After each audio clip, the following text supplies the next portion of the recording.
Bugun o'zimni batlarimga yangi 3 ta bat kirgizdim. Kecha oldim. Bu Nilrich Germaniya brendi asosida ishlab chiqarilgan mahsulotlarimizdan. O'zim mana buni ichaman, krill oil ichaman, sevaman buni. Rastoropsha ichardim. Buni ozgina to'xtatib turgandim. Buni ham boshlayman endi. Chunki vitamin B kompleks bu menga kerak narsa hozir. Nimalar oldim? Bu temir moddasiga boyitilgan, qonni ko'paytiradigan marmeladka. Hali bittalab ochib ko'rsataman bularni.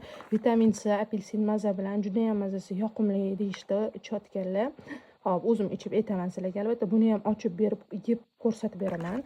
Va mana bunaqa trufel bor bizada. Bu yoshlik eliksiri desa ham bo'ladi. Kollagen beradigan effektni beradi. Даже undan ham ko'ra ko'proq energiya ham beradi. Charchoqni oladigan shunaqa zo'r narsamiz. Buni ham ochib ko'rsatib beraman. Mana bu mana bunaqa uzuncha idishchada bo'ladi-da.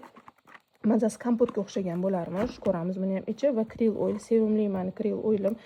Hammaga tavsiya beraman, prям ichib yurishinglarni, chunki bu yerda omega 3, 6, 9 bo'lganini hisobiga, oddiy omegalardan ko'ra tezroq surilganini hisobiga aynan sizda bo'lgan muammolarni o'zi tez yordam bilib o'sha joyiga yechib beradigan juda ham zo'r narsa. Rastoropsha ham juda ham zo'r. Men o'zim jigarim bilan, o't qopim bilan problemam bo'lganda aynan mana shu narsani ichib mazza qilganman, lekin to'xtatib qo'ydim. Ro'za bo'lib qoldi orada, mana ichganman. Ichida ozgina qolgan. Bu mazasi ham shunaqa yoqimli, chaynab tashlaysizlar-da buni. Jigaringlarga, o't qopinglar, prям rahmat doradi sizlarga. Bularni hammasini yana ochib ko'rsatib obzor qilib beraman.